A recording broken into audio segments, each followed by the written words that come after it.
নিশেষ হোৱাৰ পথত বিৰোধী ঐক্য মঞ্চ তৃণমূল কংগ্ৰেছেও লগ এৰু স্থিতি গ্ৰহণ কৰিছে বিৰোধী ঐক্য মঞ্চৰ তৃণমূল কংগ্ৰেছৰ তীব্ৰ ক্ষোভ বিৰোধিতা মঞ্চৰ বিগ ব্ৰাদাৰ কংগ্ৰেছৰ বিৰুদ্ধে বিগ ব্ৰাদাৰ হৈ প্ৰতাৰণা কৰাৰ পৰিণতিত আপৰ পাছত তৃণমূল কংগ্ৰেছৰো নতুন সিদ্ধান্ত ৰাজ্যৰ 4 আসনত প্ৰতিদ্বন্দ্বিতাৰ বাবে প্ৰাৰ্থী প্ৰক্ষেপ কৰিব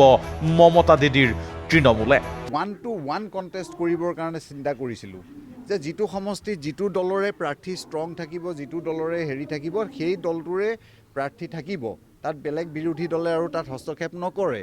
কিন্তু সেই বস্তুটোতে কংগ্ৰেছ বিগ ব্ৰাদাৰ হিচাপে কংগ্ৰেছে যিটো স্থিতি লৈছে সেই স্থিতিটোত অকমান আউল লগাইছে লখিমপুৰ কৰিমগঞ্জ কোকৰাঝাৰ আৰু ধুবুৰীত প্ৰাৰ্থী দিব তৃণমূলে আমি বিৰোধী ঐক্যমঞ্চত থাকোঁতেও আমি 4খন আসন আমি অলৰেডি তেওঁলোকক ডিমাণ্ড দি থৈছিলোঁ আমি দি থৈছিলোঁ কৰিমগঞ্জ ধুবুৰী কোকৰাঝাৰ আৰু লখিমপুৰ গতিকে এই 4খন আসনত আমি যেহেতু তেওঁলোকক অলৰেডি দি থোৱা আছে গতিকে এই 4খন আসনত আমি খেলিম ডিব্ৰুগড়ত বৰ্ধিত কাৰ্যনিৰ্বাহক পাতি মুক্তভাৱে কংগ্ৰেছৰ ভূমিকাৰ বিৰোধিতা এইবাৰ তৃণমূল কংগ্ৰেছে বিৰোধী ঐক্য মঞ্চত লৈছে একছত্ৰী সম্ৰাটৰ ভূমিকা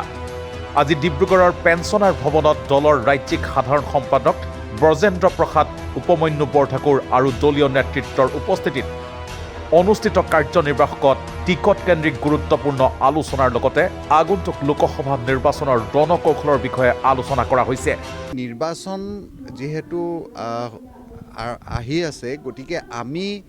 আমাৰ দলৰ ফালৰ পৰা কেনেকুৱা এটা আমি স্থিতি ল'ম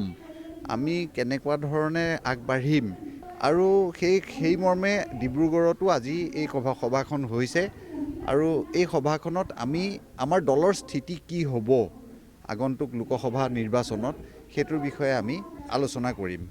লক্ষণীয় যে ভূপেন বৰা আৰু লুৰিণজ্যোতিৰ নেতৃত্বৰে চলা বিৰোধী ঐক্যমঞ্চত এতিয়া আপ তৃণমূলৰ দৰে মূল ৰাজনৈতিক দলে পৃথক স্থিতি লোৱাটোৱে বিৰোধী ঐক্যমঞ্চৰ স্থিতি ৰাজ্যৰ ৰাজনীতিত তেনেই নগণ্য কৰি তুলিছে যে নামতহে বিৰোধী ঐক্যমঞ্চ কামত ক্ৰমান্বয়ে বৃহৎ শূন্যলৈ পৰিণত হৈছে বিজেপিক ৰুধিবলৈ গঠন হোৱা বিৰোধী ঐক্যমঞ্চ